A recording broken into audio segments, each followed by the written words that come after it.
Okay, sir. Okay. Okay, good morning, student. So yesterday we can see that some of the built-in Java annotations. So there is a two type of category. One is used for Java code and another is for the another annotations. So there is a three types of built-in Java annotation used in the Java code.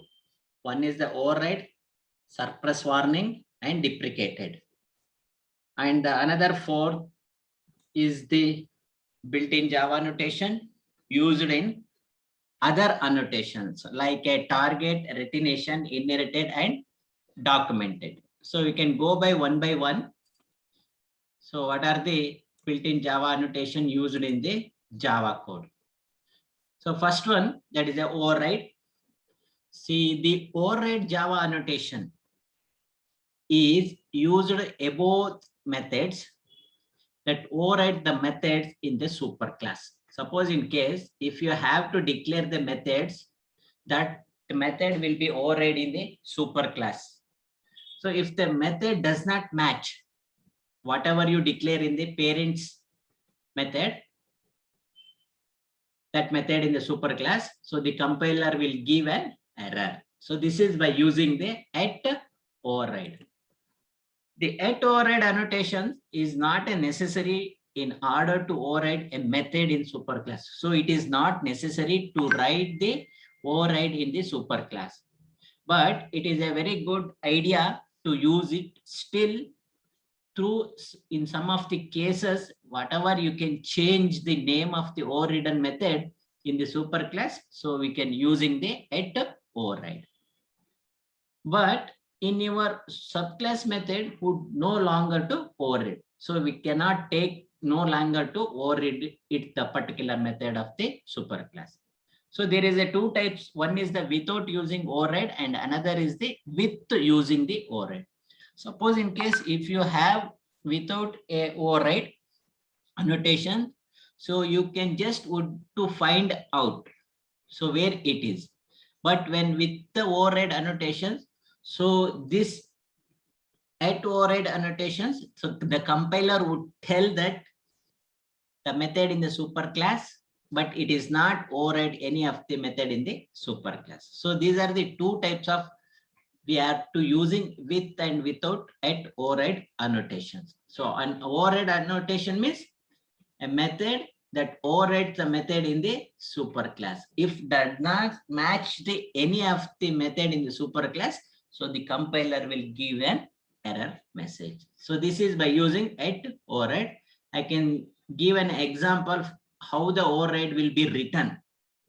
So there is a two public classes. One is a my superclass and the second one superclass is my subclass. We can extend the my superclass. So this is the parents and this is the superclass client with the child. Suppose in case I have to add to override of the public void do the thing. So I can do it definitely, but when you using the parent class, that is the public class, my superclass, so I can return do the things one function and you can do it the things. But when you can extend the superclass as a subclass to extend the superclass, we can just write the add to override the public void do the things. So in that case, the do the things in my superclass, it changes the signature. Signature just name can be changed so that the same method in the superclass, it is no longer to override it. So this program will cause us the error message to notice the compiler. So it is not override it. So this is an example. And the second one is a deprecated. Deprecated annotation is used to mark a class or a method or a field as a deprecated. So it is meaning that it should not no longer to be used. Suppose in case if you that deprecated code will be uses as a class, method or field, so the compiler will give a warning. Here is a deprecated Java notation. Means it can be, the warning should be tell to the compiler. So how will be written? At deprecated, that is the public class my component. So this is simple, the example. So when you're using the at deprecated Java notations, the class declaration marks as the class as the deprecated. Suppose in case if you as the at deprecated annotations using the above method, suppose in case I have to using the method as a deprecated and field as a deprecated in the declaration, you just mark the method or field as a deprecated. So this is just give the compiler to the warning messages. When the using at deprecated annotations, it is very good idea to use to corresponding at deprecated Java document symbol. So we can explain the class method fields as a deprecated, so that the programmer should use instead of using the deprecated. And finally, that is a suppress warning. Just you can tell the warning to the compiler.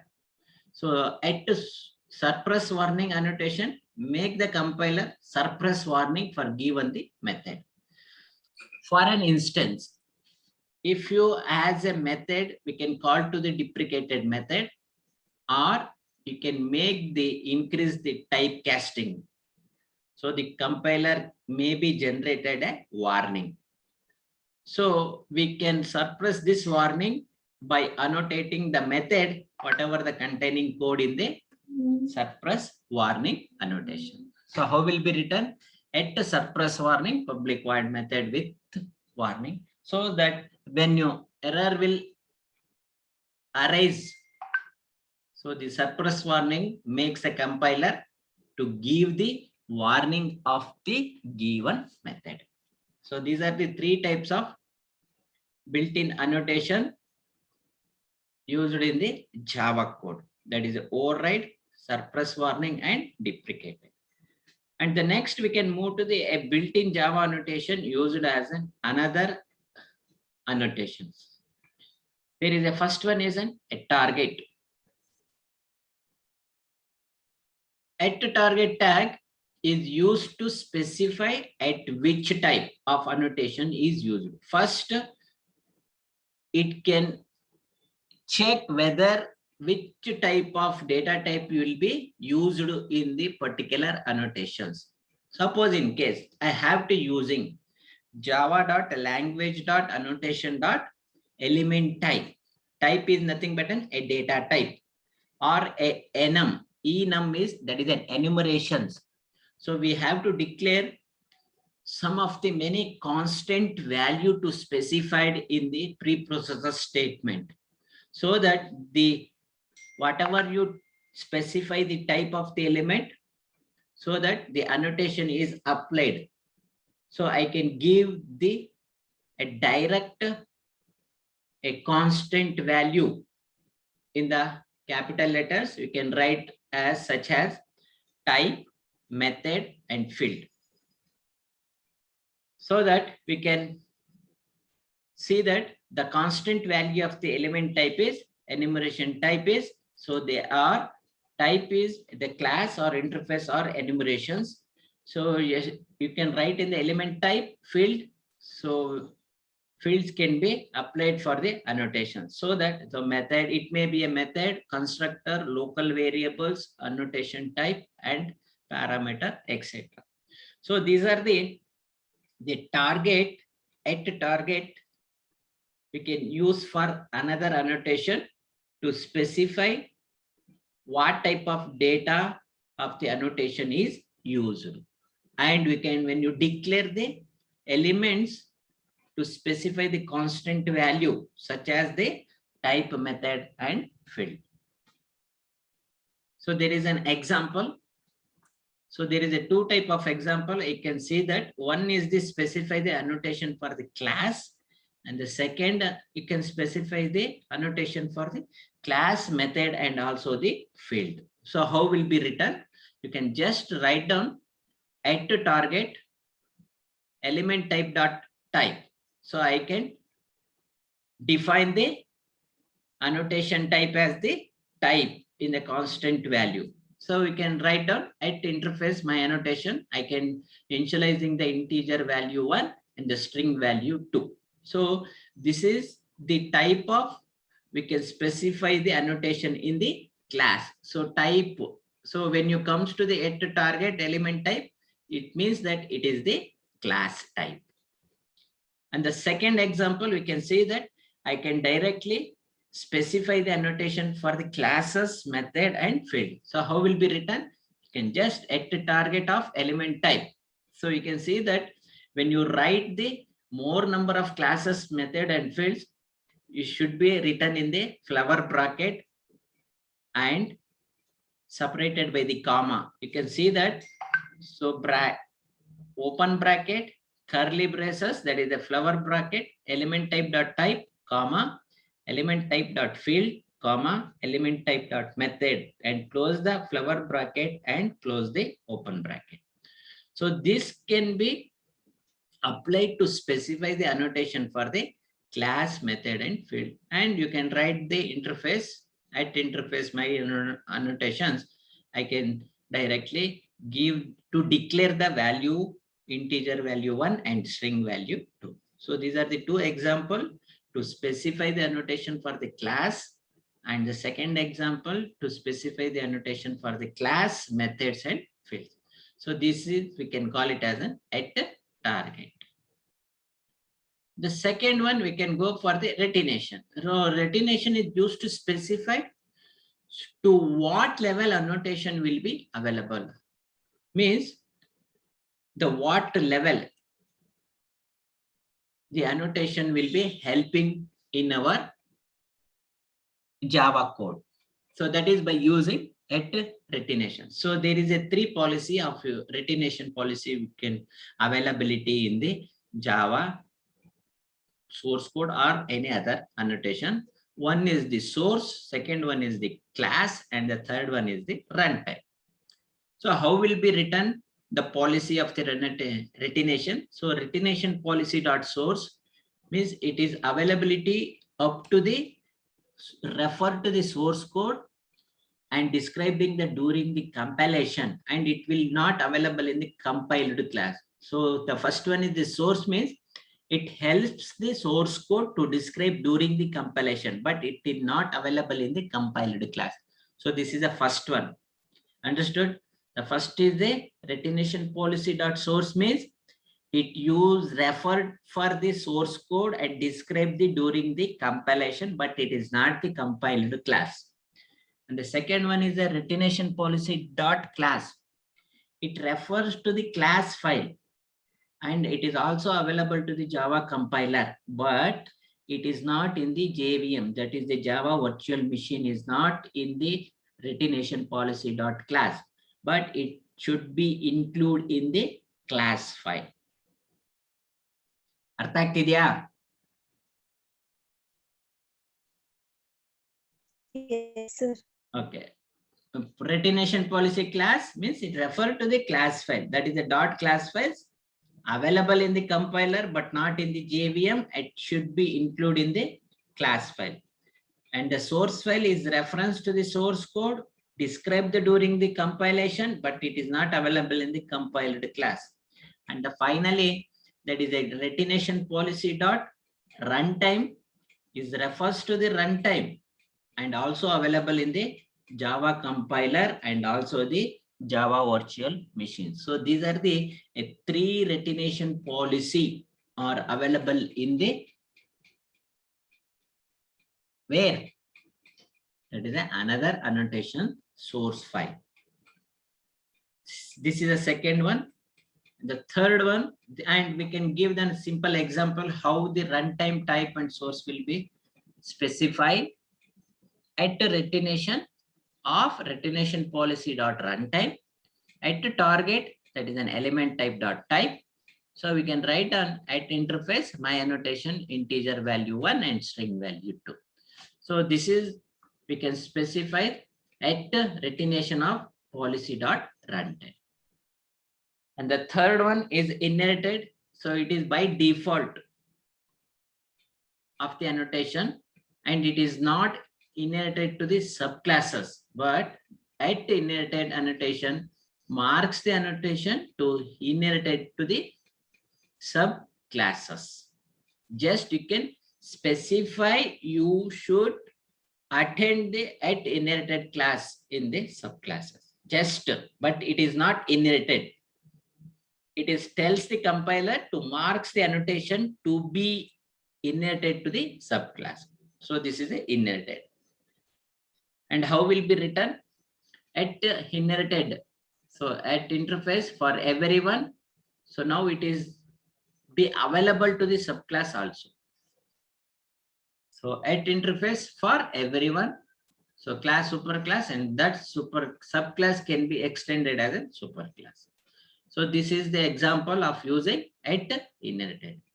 And finally, at documented, it is a marks the annotation for inclusion in the document. So I have to include the some of the classes, method, and fields in our documentation. So that by using the at documented marks. So this we can complete. There is a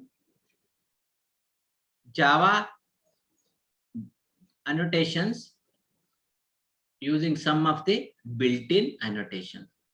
So one is the Java code and another is another annotation. So you can go by some of the summary. So there is a some summary.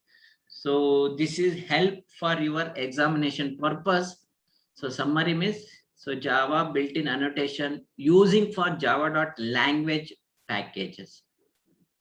So first one, so there is a sum of the predefined annotation type defined in the java.language or deprecated means a program element annotated and deprecated is one that programmers is discouraged from using because it is very dangerous and because it is better to alternatively exist. And override means it indicates that method declaration is instead to override the method declaration in the super type. And another textbook will be given a built-in annotation in the Java language package, that is the functional interface. And another is the save, var arguments, and the suppress warning. So what is this functional interface means? This type of used to indicate that interface the type declaration instead of to be a functional interface. And the save var argument means the programmer assists that the body of the annotated method or any constructor does not perform potentially. So in that type, we can sending the parameter of the var argument. And finally, that is a suppress warning. It indicates the name is suggested, that is the warning to the compiler should be suppressed in the annotation elements so that all the program is contained in the annotation element. So this is the summary of we are using in the Java built-in annotation from Java language package. Okay. And the next one, that is a Java custom annotation. How the custom will write in the annotation. So that is a Java custom annotations or a custom annotation. Custom means a user defined, or we can Java user defined annotations are easy to create and use. The at interface element is used to declare the annotation. Example, at interface my annotation. So here the my annotation is a custom annotation name and points to be remembered for Java custom annotation signature. So this is the custom annotation or a Java user defined annotations. And some of the few points to be remembered by the programmer when you are using the custom annotation. The first one is method should not have any throw classes. When you're using the custom annotation, so there is a no class, throw class is not there. And method should not any one of the following. So it may be a primitive data type, string, class, enumeration, or array of this type of the data. And the third point, method should not have any parameter. There is no parameter is there. So we should attach at symbol just before the interface keyword to define the annotation. And finally, it may assign a default value to the method.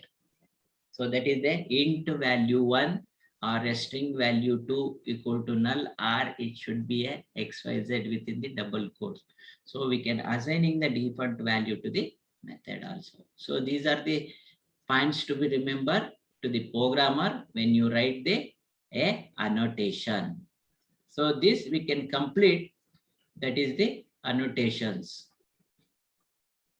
So in the examination point of view, so we can ask what is annotations.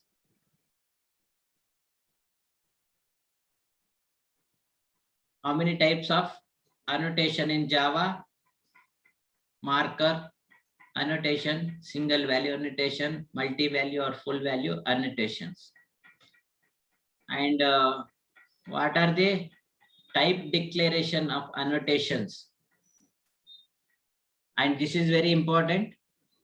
So built-in Java annotations, there are several built-in Java annotation in Java. They can be further divided as two. One is used for Java code and another for the annotations. So override, suppress warning, deprecated, target, retention, inherited and documented. So these are the Java built-in annotations. So this is, I think it is very important. So this we can complete annotations. Any doubt? No, sir. ಅರ್ಥ ಆಯ್ತಾ?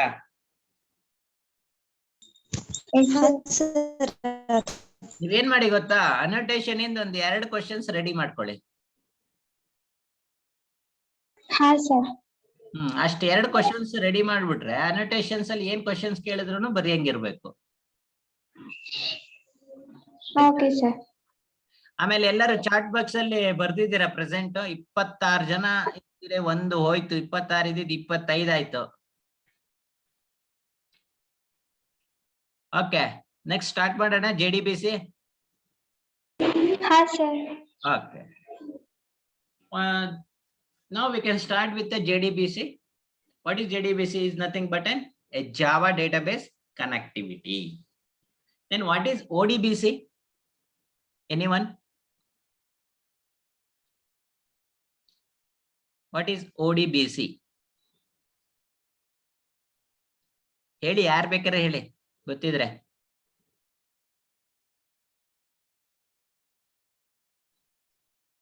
ಬೇಗ. Database connectivity.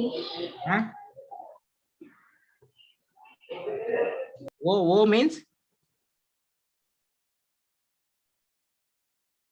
ಸ್ಫೂರ್ತಿ ಹೇಳಿ, ಏನ ಅಂದ್ರಲ್ಲ? Open database. Yes, that is an open database connectivity, nothing but an ODBC, and JDBC is nothing but a Java database connectivity. Okay, we can move to a brief history about the JDBC. So JDBC is nothing but a Java database connectivity, and which is a standard used for Java API for the purpose of a database independent connectivity between the Java programming language and a wide range of database. So this is, we can call it as a JDBC. JDBC means it is a database independently connectivity from the Java programming source code to a wide range of database. So this connectivity, we can call it as a Java database connectivity, nothing but a JDBC. So it is a standard for Java API, that is an application program interface. When the using the JDBC libraries, so we are including the API for each of the tasks mentioned below the commonly associated with the database usage. The first one is I'm making a connection to a database. Second one, we are creating the SQL or MySQL statement. Third one, executing the SQL or MySQL queries in database. And finally, we are viewing and modifying the resulting records. So these are the points to be remembered when the JDBC API, that is a Java API, to commonly associated with the database usage.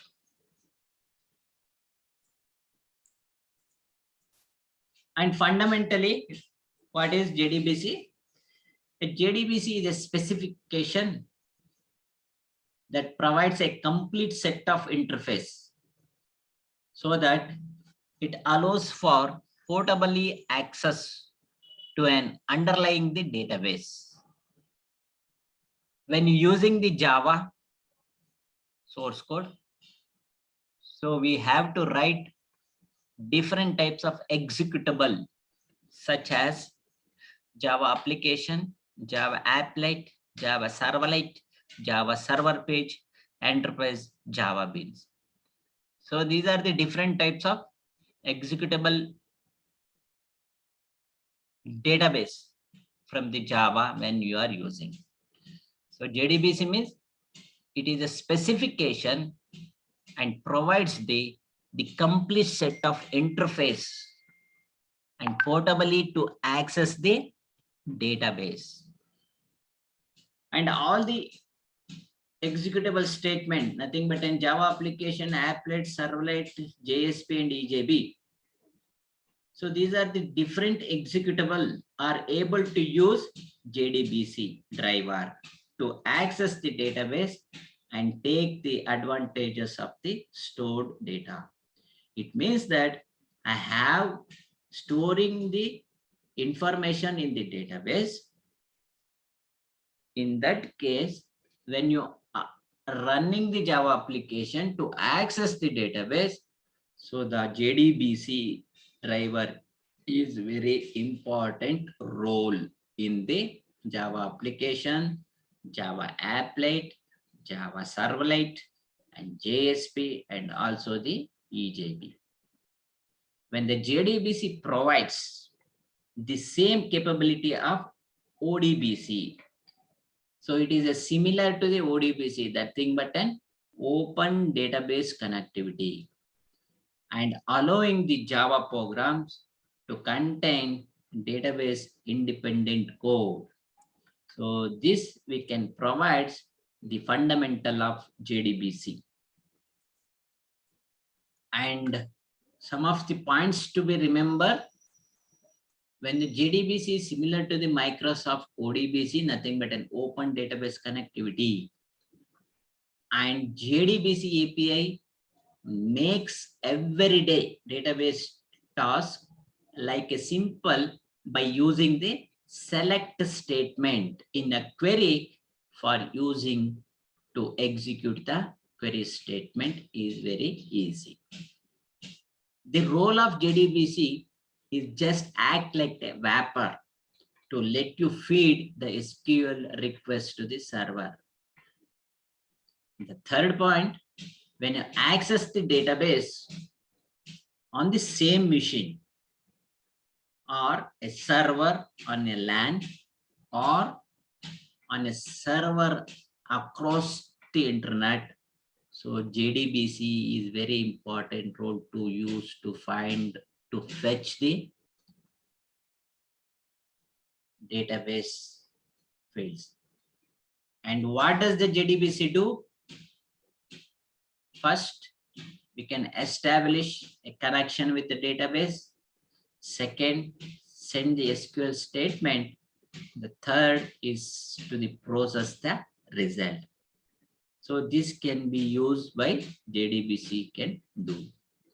So JDBC is similar to the ODBC, makes the data every day, write a simple statement.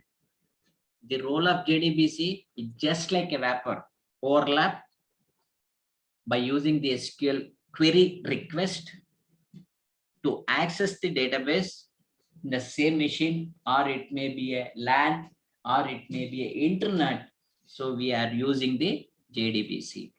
So for an example, you can access the vtu.ac.in for the result. You just sitting in our college and open the VTU website, result.vtu.ac.in. So automatically the static page will be arise. You can just enter your register number. It fetches the vtu.ac.in web server. So this will be helped by using the JDBC, that is a Java database connectivity, to fetch your register number to the VTU web server of the your register number. It matches and display on the monitor for your result. So first, we have to establish the connection to the database by using the www. And second one, we can sending the SQL statement. And the third point, it is to be processed and give the result.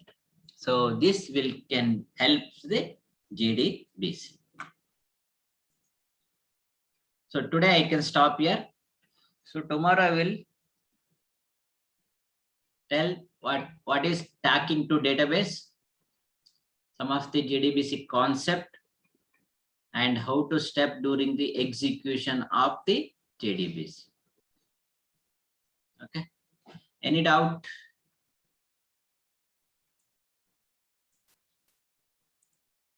Ellaru present hakidira? No, sir. No, sir. Yes, Yara no antala. doubts ignore. The chat box is present. So I think this is today will got 26 members. Only 2 will absent.